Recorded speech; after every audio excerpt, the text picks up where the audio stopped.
Welcome to a brand new episode of Tech Your Business. And today we'll be talking about video. Video is something that's been a lifetime for our guest today and it's very new to me. This 2025, I think I first got on video in my entire life 2 years ago, and it was scary. It was had my heart. I could hear my heart while I was recording. That's how bad it was. It's not as bad as it was then as it is now, but I think I still get issues coming on video once in a while. So we'll talk about business owners. Honestly, we can't avoid using video these days to market our business, to get our word out there. So we'll talk everything about video, about business, about marketing. So welcome to Tech Your Business, Dan Bennett of Hot Sauce Video. I appreciate it. Yeah. Hey, I've been doing it a long time and I still have days that it's a little bit tough to get going. So we're all on that journey. At least that's good to know. So, can you tell our audience a bit about your journey up to this point? Absolutely. Yeah. So used to do a little bit of film and television, a lot of corporate video content creation, as well as government contracting. And, the checks always cleared and I got some cool stories and met some cool people, but I would return home to my original, city of origin, Flint, Michigan, and people in my own backyard couldn't afford our ongoing services. And I would look around me and get kind of frustrated that I was helping these big businesses with big budgets make more money, but the people right in my own backyard couldn't afford me. So 2017, I was moving from behind the camera to in front of the camera myself to create content for my own business. And I realized very quickly that my filmmaking knowledge made that transition a lot easier than it probably would be otherwise. And it got me to thinking, okay, maybe I can take the tools and systems of filmmaking, get rid of the jargon and the theory, and I might be able to give these tools and systems to other entrepreneurs, other professionals, so they can film themselves at a really high quality, and maybe that'll level the playing field a bit. And it worked. So we started really pouring into people who film themselves and create their own content, everything from podcasters like yourself to people just making social media videos for their business. And 2020 pandemic hit, shut down, and we were like, okay, we've been helping people build small video studios in their homes and offices. Can we still do that remotely, because we're not allowed to go anywhere now? And in August/September of 2020, we did our first remote studio builds, helping people look and sound great on camera, and it worked again. So we're like, okay, I think we've found our niche.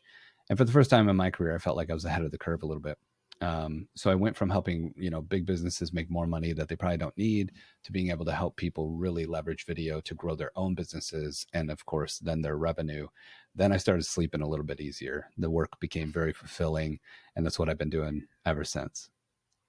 I think when I started this, if I'd heard that there was a way to do remote studio builds, it would have really helped, because I think getting everything together was really trial and error. Because I had to get on video because of this podcast. The first 10 episodes were all audio, and then when it was time for video, I'm like, okay, I'll get a camera. I got a camera, and then there's no backdrop. I think I did the first few in front of a curtain, if you look back, and then I'm like, okay, there should be a backdrop. I should move it to the office, and then the sound, there's lighting has been the issue. So many things I never thought about, because that's not my field. So I can see where you really fit in for most businesses. Yeah. First of all, bravo. Great job pulling it off, because it is a journey and it is a skill set that most people don't even want to have, let alone already have in their repertoire. And that's exactly, I think, why we found the traction we did and why we've been able to grow ever since, is because we're either helping people kind of overcome their buyer's remorse and use all the equipment that they bought and is sitting in a closet somewhere, or we're helping people who are like, yes, I would rather work with a pro than to try and figure this out myself, because I only have so much time. Um, in between those are people like yourself, and I have conversations every week, whether it's being a guest on a podcast, doing a workshop, or just in networking in general, where I hear stories that I can definitely relate to, just like yours, where people are like, it took me a while, but I figured it all out. And now they understand things like 3-point lighting and how to set your camera to look the best it can, and building backgrounds behind you and stuff. So yeah, bravo, because it's not easy. No, it's not at all. So now, for a lot of business owners, like myself, like myself, um, they avoid coming on video. For mine, I know it wasn't really anything logical. I just was an introvert, so I even don't take pictures normally. But somehow I had to get on video. So um, we know being on video will help our business. It will help people relate to us better and things like that. But we avoid doing it. So, what are, apart from the one I talked about, what are other reasons you've seen business owners not wanting to come on video for? Yeah, generally, when I see something, I try and reverse engineer it as far back to the origin as I can. Or I'm sure you're familiar with this. We do the 5 whys. You ask why, but then you make sure to ask why again, and then a couple more times till you get to the root cause.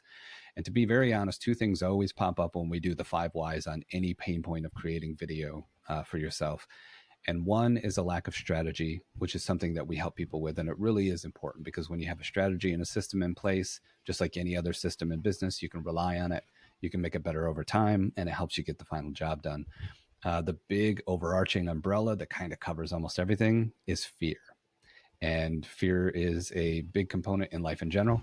It's a big blocking, point to keep us from doing things.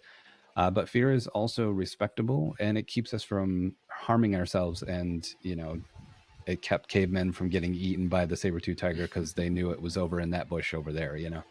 So fear is not a bad thing; it's a thing. And I think as we come to terms with it and we learn how to kind of tame different fears, that's when we start to find breakthroughs. So most of the things I hear, I don't like my own voice. Who's ever going to listen to me? I'm nobody. They don't even know me. Who am I to speak on this topic in this field as an expert? Yes, I have 20 years of experience, but nobody knows that. One of the biggest fears is, what if no one listens at all? What if I spend all this time creating video and no one watches, no one cares? All the way down to, I'm also an introvert, so I know that journey from behind the camera to in front of it. And sometimes it's just like, this is uncomfortable. Why would I knowingly put myself in an uncomfortable position? And then oftentimes you have to have that conversation with yourself. What's the outcome? What's the benefit? How many people can I help? And is it worth me being uncomfortable today for the sake of someone finding this video, getting the help they need, and then growing their business as a result? In my case, yes, it is. So most of them come around fear. And I think fear is one of those things you need to invite to the table and have a conversation with it as you work your way through.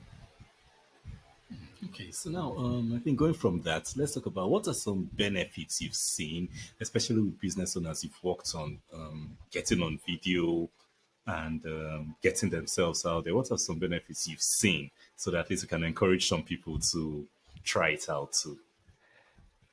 Yeah, I've definitely seen kind of the opposite effect of what you might expect when you start, especially if you are a little fearful or hesitant, which is you end up liking it.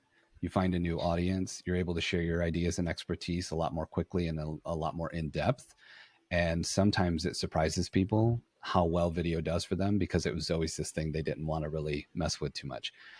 Another almost instantaneous benefit, and this is one where you're just going to have to trust me because I've been doing it 16 years and I promise you it's true. And it's that video done with any kind of quality has a psychological and subconscious impact on people in a positive way. So, a quick example, I've been on many calls that are not my own call, I'm just part of the audience. And then maybe I'm brought up in the Zoom call to ask a question. People see me, they hear me, and then I start getting DMs like, how do you look and sound like that? They don't even know I do video for a living. So they're positively impacted by the quality video and audio they're hearing, which is a way to help people trust you even quicker.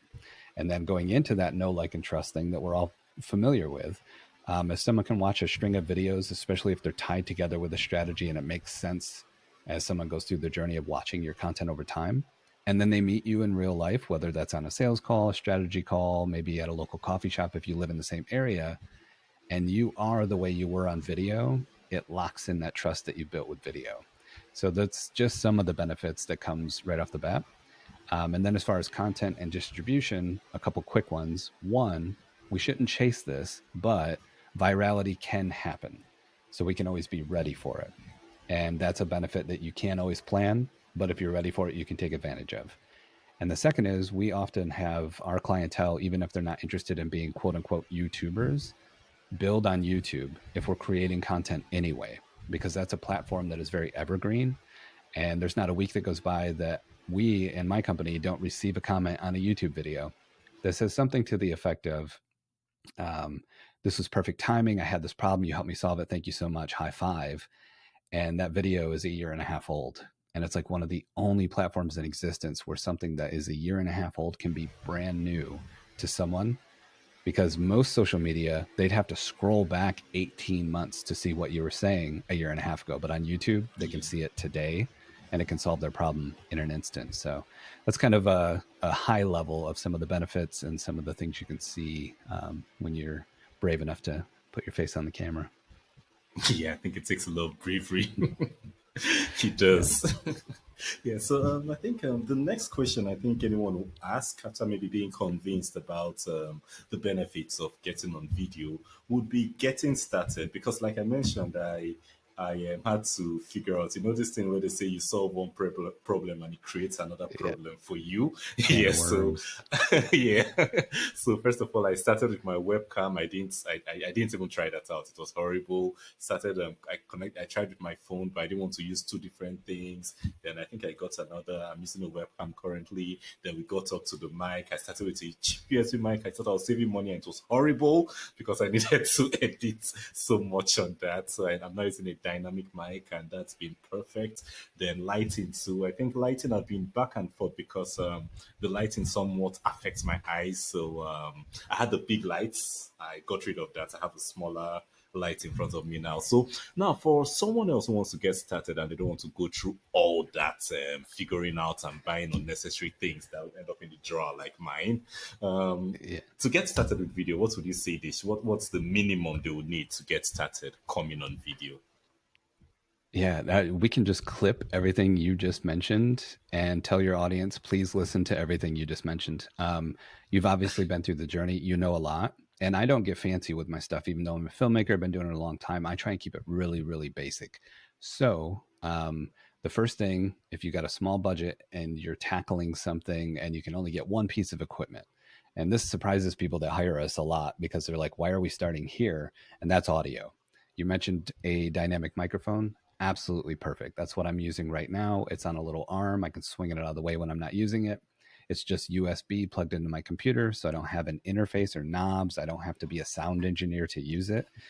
And it captures my voice really well, and it gets rid of noises going on around me pretty well as well. I believe this mic I use is around $150 new, and you can just plug and play with it. So audio is where I always start, whether I'm working with a big company with a big team or an individual who's just getting started. So pretty much the journey you just mentioned is exactly the way that I do it. Audio first, and then the camera upgrade is part of the package if we do a full studio build with someone remotely, and then light is last.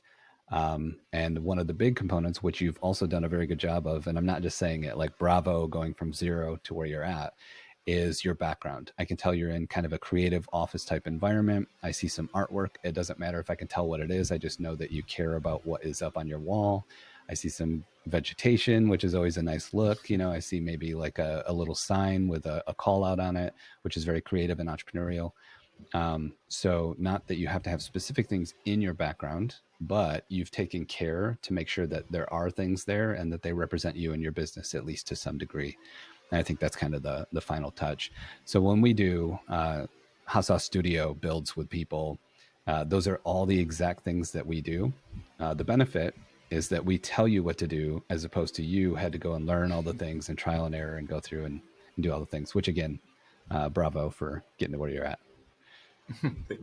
Thank you. At least it honestly took a lot of time, lots of energy, and I don't think I'll do that again ever. Yeah, right.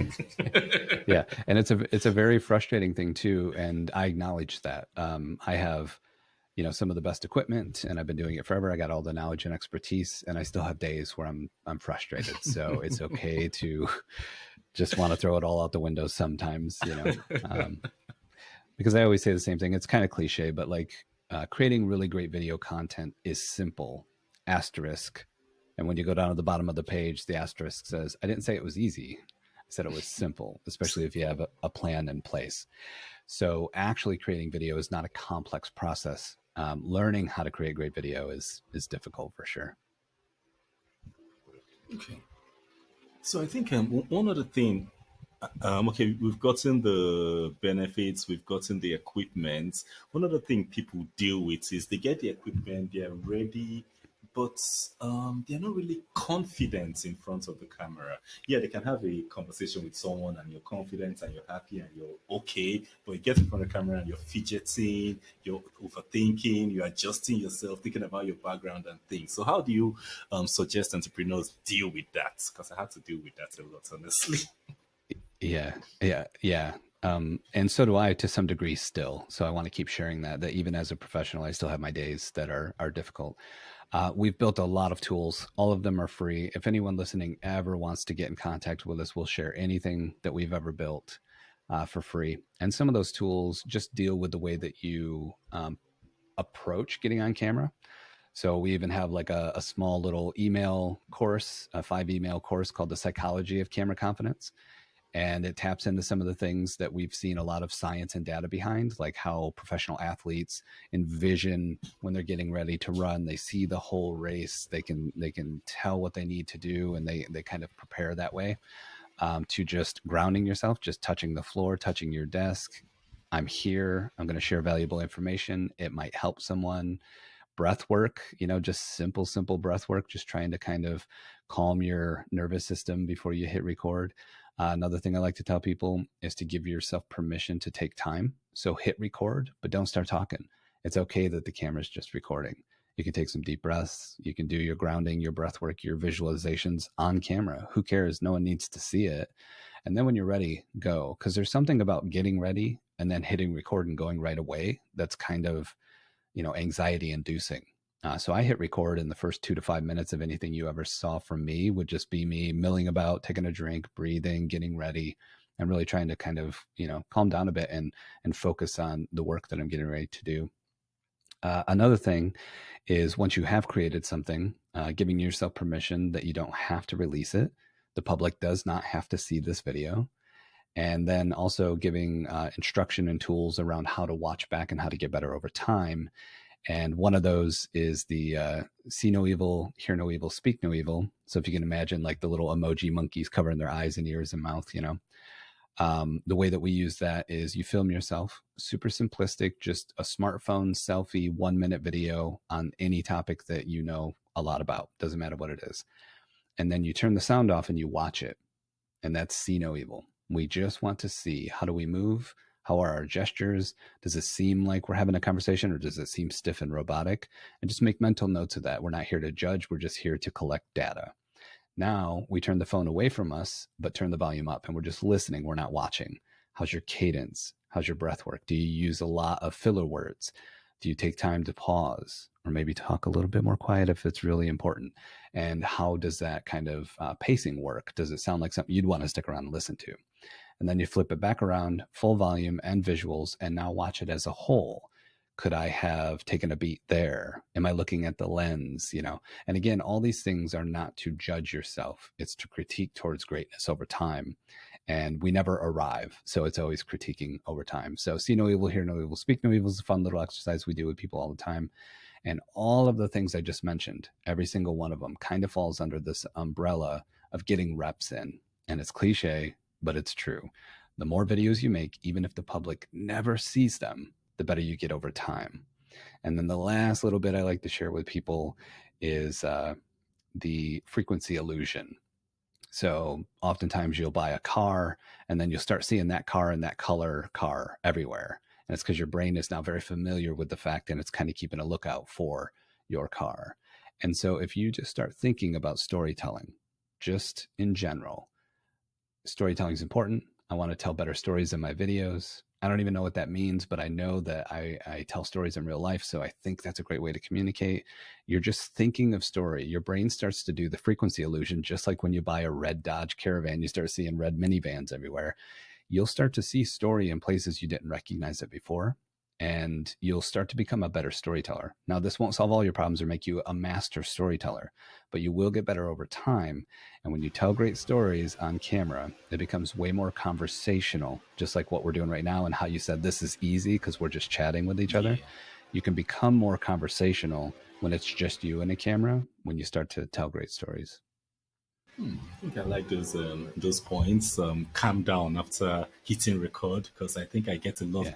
of pressure from just trying to say it to hit record and just start talking, and sometimes I miss my Yeah. lines. Then I think one other thing you mentioned is something I would take note of. That's because I actually don't do much of solo episodes because most times what you mentioned, turning up the sound and watching, then turning up the video and listening, it's something I never thought of, and it's something I'll do before the next solo video I do. And talking about solo videos, in the last 2 years, like I mentioned, doing video, I found it easy doing interviews like this. Yeah, they're just conversations. We're talking, and yeah, everybody talks. Even Yeah. where I'm being interviewed, you're asking me questions. It's things about my life for the past few years, so I can easily pull answers. But for some videos, especially videos we have to do for our business, there are things where we need to communicate a certain set of things in a certain way so we don't miss anything. And because of that, we have to write scripts. So now I have a Yes. challenge memorizing anything. Yes, I can speak about these things off the cuff, but I might forget a lot of the important things. So now we're in between that. Okay, if I read from the script, I keep trying to read from the script and I'm not natural, I'm looking away, I'm pausing and so many things. Or if I say it the normal way, I just say everything and then when I finish, I'm like, oh, I forgot this bunch, I forgot this part and all that. So how do we deal with scripts? Yeah, that's the question, scripts. Yeah. And it's an excellent question. It is its own beast altogether. So again, we try and provide as many tools as we can. At our company, we don't even do sales calls. We do free strategy sessions with no sales. So it's like we help you get unstuck on the topic that you're hoping to get unstuck on, and that's it. No pressure, no gimmicks, no nothing. Just strategy. Because oftentimes people do well in some areas and not so well in others, and they just need a little bit of guidance. And scripting and script writing is one of those things. Now I'm on one extreme of the chart, and I don't think everyone should operate like I do by any means, but it's what's worked for me and most comfortable, and that's the main key here. I dictate my scripts, so talk to text. I don't type them, and that was the first big milestone for me. When I type something, I sound like one human. When I speak, I sound like another. So I just turn my mic on. I hit command twice on my Apple. It's the talk to text, and I just talk. Then I massage the script afterwards. And I actually use a teleprompter and I read my scripts back. I'm not saying everyone should do that, but it is something worth exploring using a teleprompter. So because my scripts were conversational in nature and I spoke them, when I read them back, I sound like I'm having a conversation because I was. And that's one way to get around sounding robotic and getting kind of stuck. On the other end of that spectrum is winging it. I've met some people who can just do that. It's incredible. I'm jealous of them. I've had some of those people look at how I read a teleprompter and they can't tell and they're jealous of that. So those are kind of the bookends of I just hit record and go and we edit it. It's fine. To I actually write, I speak scripts, I polish them, I read a teleprompter. In the middle is where most people are, and you have to find your way. So maybe somewhere dead in the middle might be I got bullet points. They're just on a sticky note right over here off screen on my monitor, so I can reference them quickly.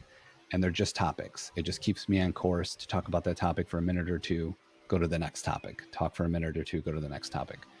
And either direction you go, either towards the top of the head or actually scripting something you'd read from a teleprompter, is where you start to find where are you comfortable and what works best for you. Generally, we see people that either use topics like that or bullet points to keep them on track, or maybe it's a bullet point with a little bit of information like, oh, don't forget to tell that one story about XYZ. And you're like, oh, yeah. And you tell that story off the top of your head, but it was part of the script because you know you wanted it in that part of the video. And the other part with scripting is it does put you in the world of editing, even if it's a simple edit. If you're giving yourself grace and you're doing a script the right way, you're going to make mistakes and you just have to cut those mistakes out. So having faith in the editing process, knowing that I can do this 3 or 4 times till I like it, is a great way to start trying to script without having to memorize, because that's the hardest thing in the world. And then I'll make sure you have a link. I actually have a video on my YouTube channel called How to Read a Script Without a Teleprompter. And it goes over all these tips on my best practices to try to get something very specific out on video without actually having to read a teleprompter like I do. Amazing. So I think I like that tip of dictating of speech to text, and probably something I'll Yeah. try in the next video I do. And also, I think what you mentioned about the bullet points too, I realized I prefer bullet points because I could just look at them and yes, I remember I have to talk about this and I go on about it, then go to the next one and go on about it, and like that. So you mentioned one thing which comes from these teleprompter scripts or whatever, which is editing. So for especially for business owners who are trying to do the whole thing on their own, what systems have you developed to make that part, the editing part of these videos they produce, easy, especially when they are non-technical? Yeah. So this is where I'm going to keep it really real. I've been a professional editor for 16 years. My very first piece of advice, and this has an asterisk of if it's possible and if it's within your budget and your, company structure, don't do it yourself. Now, if you do it yourself, there's nothing wrong with that, right? And if you do it yourself, you'll start to learn the language of editing. So then when you do hire someone else to do it, you can at least speak in editing terms a little bit. So it's an awesome thing to know how to edit.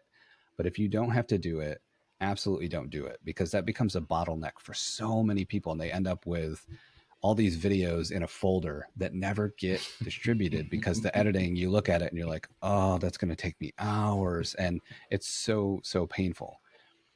We actually just built a lead magnet that is free. I'll share it with your audience, no problem, called A Small Business's Guide to Hiring a Great Editor, because I think that's the first thing you should get off your plate. And that could be from an individual freelancer that works 5 hours a week and just does one of your videos, to an agency like ours, Hot Sauce Editing, where we have a subscription based model. We take the payment up front and we do a month's worth of editing and then we give it all back to you. There's a lot of space in between those two models. And that's number one. Number two, if you absolutely cannot get away with having someone else do it, I would start with something very simplistic that's approachable. Right now, CapCut is a great example of a free editor that you can get on Apple, Android, PC, and Mac. I will say that ByteDance, who owns TikTok, owns CapCut. So you got to be careful that it might disappear one day in the United States because that company's not allowed here anymore. That's a possibility. But there's a lot of tools like CapCut. CapCut's just really um, popular. So there's a lot of tutorials and a lot of free help around that editor. And then if you got a little bit of money, a little bit of budget, any of the professional editors, we use all Adobe in our company. So Adobe Premiere Pro, Apple Final Cut, DaVinci Resolve has a free version you can download. You might open them and they might feel overwhelming because they are professional editors, but you can use the basic 5 or 6 tools and do a basic edit and get along just fine. And again, those are all so popular that you can find free tutorials and free training on them and kind of, you know, get a hold of the reins relatively quickly. I have plenty of clients who edit their own stuff and then eventually wanted to hand it off. There's absolutely nothing wrong with it. I just promise you headaches. And if that's okay, go ahead. And if not, I would try to line up editing help before any other help in the content creation space. Yeah. Yeah, totally agree with you because editing was a nightmare. I think I tried doing it for like 3, 4, 5 episodes and it doesn't work with my attention span because first of all I'm there listening to myself inch by inch by inch and I'm like I'm supposed to be doing something else and I think that was I ran away from it. I don't I ran away from it. It's difficult. It's difficult. And we actually built an agency around editing because I hate it. And I'm very open about it. It's been part of my bread and butter. I've been professionally editing for 16 years. I've edited projects for some of the biggest companies on the planet. I hate it. The only time I enjoy it is when I'm doing my own YouTube videos because I'm the boss. And when I feel like I'm done, I'm done. Yeah. But we built an agency around it, and our team is super professional, been doing it a long time. We're all people who know video inside and out. And we've done that so people can offload it if they desire to for just one low cost because it is such a nightmare. And the part that never goes away, even when you get good at it, is the time. Time, It yeah. you can only get so fast. Even me doing it all this time, I have super fast internet, I got a super fast computer, and I still only can go so fast. So you're always going to be spending that time. If you could just record, be your creative self, and hand that off to someone, and move on to the next thing you got to do for your business, it's a lot more fun than when you got to hit record and then stop and then go, oh, and I got 5 more hours of work to do. Yay. Yeah, so I think one other thing that I would like to cover is for a lot of business owners, even for me, I think video can be time consuming, especially when you have to do videos, maybe solo videos on the topic, because you first have to do research, then you have to do scripting, then you edit the script, then you prepare, then you set up, and then you record. And I think for me, that's one reason why I hardly do videos alone, because I just think of the time commitment and I'm like, nah, not me. So, Yeah. so Yeah. yeah. So how do you advise us to fit that into our schedule? Yeah. Now, think about it just like you said. Think about it in those terms. There's this interesting thing where a business owner, a professional, an entrepreneur, they can look at like bookkeeping and they can say, I'm not a numbers person. I don't want to spend 20 hours a month doing my numbers and bank. And they pay a company or an individual to do their bookkeeping. Time to do taxes. I'm not a tax professional. I don't know. I pay a CPA once a year to do my taxes. And then they look at something like video and they're like, I'll do it myself to save money. And it's just counterproductive as entrepreneurship and business goes. And I don't know what it is about human nature that thinks that they'll take video and this will be the thing I do in house. Everything else I'll hire people for. This I'm going to do. And then they get into it and it's like, wow, this is way harder than I ever thought it might be. So the first thing I would advise is look at that time spend and do your best to just look at your business in an instant. You don't got to get crazy with it and roughly determine what your time's worth. Put a number on it, even if you never share that number with anyone. And then look at the 2 hours of research, the 1 hour of scripting, the 1 hour of recording, and the 4 hours of editing, and give that a price and say, is it worth that price? And if it is, because you're at a stage of your business where you are doing things yourself to save money, awesome. If it's not, find someone to take at least a chunk of that off your plate. And that would probably be where I would start with editing first. Um, the other thing is to, like mentioning earlier, that it is a system. Look at it as a system. Look at it as a vertical in your business. It doesn't have to be this creative endeavor. You don't have to become a filmmaker. You can become great on camera just by doing it a lot. So look at it as a system, just like your sales system, your marketing system, your bookkeeping, and your taxes. It's just another vertical in your business. And if you put systems in place to help you run that vertical over and over, get better with time, be malleable and change over time as you find new ways to do things, then it can just be a part of your business operation and not this creative endeavor where you do business and then you stop doing business and you do video. Video should just be a part of your scheduling throughout a normal week of business behavior. And in a perfect world, what that looks like is batch filming on a single day. You know, one, two, three, four. I do shorts. I batch film them 20 at a time. Like, be ready to do it all at a scheduled period. And then again, in a perfect world, you got editing ready. So you hand off those videos. And then next week, you do your next batch. So it becomes a system that you implement in your business as opposed to this creative endeavor that you feel like you have to tackle starting from scratch every time. Yes, I think from that answer, I think one thing I'll like to ask is how do you something like scripting, because I really have issues with scripting most times. If I have maybe my assistant son do the scripts or outline for me, I'm lost because it's not doesn't sound like me or anything. So how do you effectively outsource something like that? That's a little bit tougher because it is your voice. If you're building the brand around your own voice and not a brand that anyone could kind of participate in, it is a little bit more manual. But one of the things we've done is really leverage AI, mostly ChatGPT, to learn my voice, my brand, my products inside and out over time. And we've spent 2 years doing this, so we've honed it and crafted it over time. And at this point in time, someone else could roughly give me a list of ideas. I could pick the idea I want to go with, and they could give me a rough script to start with. And then what I do is I take that to inform me, and then I put my expertise and experience in its place. And I dictate my script kind of over top of what's there. But it gets rid of some of that like research and that time spent up front and the going back and forth. Should I do this? Should I not? So that's one way that I outsource a little bit. Another way is I have a bot, happy to share with your audience as well if they happen to use ChatGPT. I have a bot that a friend of mine built who's big in the YouTube space.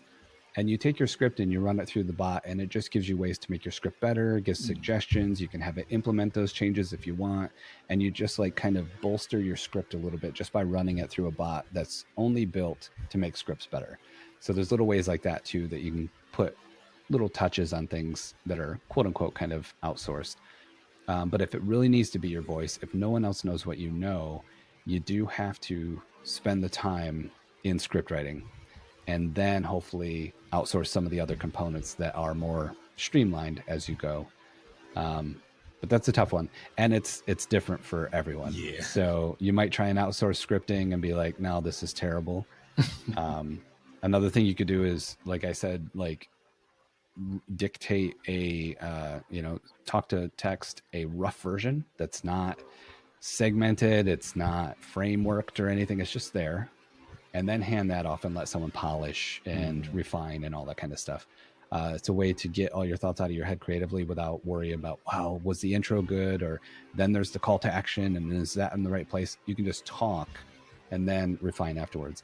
I find the two sticking points that stop the most people in video is ideation, and then on the other end with editing. Yeah. So if you can get help with ideation and editing, a lot of the middle becomes a whole lot easier and it goes faster. Amazing. So now for listeners, business owners who have listened to this episode so far, they are interested, they've learned so much, learned about equipment, about scripting, about editing and things like that. And they find themselves still putting off getting on video after all this. What's the final advice you'd give to them? The first thing might come as a surprise to some people, and it would be, don't do video. It's okay. I mean, you should really only create video if you have a conviction to do so. And that conviction could be as simple as, my competitors are doing it and I'm not. I probably should be making videos so people can get to trust my brand and know me and know my products. That could be enough. But it could be that you're really, really scared of it, but you should be doing it. So that conviction's there in that format. But if you write well and you get a lot of attention on your writing, there is no rule that says you better be doing video or else. There's not. There's plenty of podcast. I love when podcasts add video to their podcast. Those are some of my favorite clients. But also some of the biggest shows have no video. It's audio only, and that is okay. So the first one would be like, if you're still not making it, even when all the tools are presented to you, maybe you're not supposed to make video yet. So go ahead and give yourself permission to not make video. If it is, no, I know I need to be doing this and I'm just stuck, help. That's why people like me exist. We do free strategy calls. We help people get unstuck. We have an online community. If someone takes our free video content creation 101 course, they're in our community, and then they get access to all of our tools and other people who are on the same journey. So surrounding yourself with other creatives, looking at how other people are doing things, being able to have a conversation with someone in your network about how hard video is. Are they struggling with it too? And then access to professionals like me, where you can jump on a 10, 15-minute call anytime and get unstuck with a particular problem. You set yourself up for success. So if you look around you, especially in our little universe with Hot Sauce Video, we have a tool for almost everything and are happy to share them for free. We also have a YouTube channel and a newsletter. So if you are kind of DIY and you don't mind learning and teaching yourself a little bit as you go, those are great resources as well. So it's kind of like if someone wants to get into fixing up old cars, I've said, you can use my garage. I've got all the tools. I've got all the things you need. And I'm here sometimes, so you can ask me questions too. So after that's been presented to you, there's no more excuses. It's either get some free help and get started, or maybe don't do it because maybe you'll, thrive in some other medium like graphics or text or something like that, or audio, of course.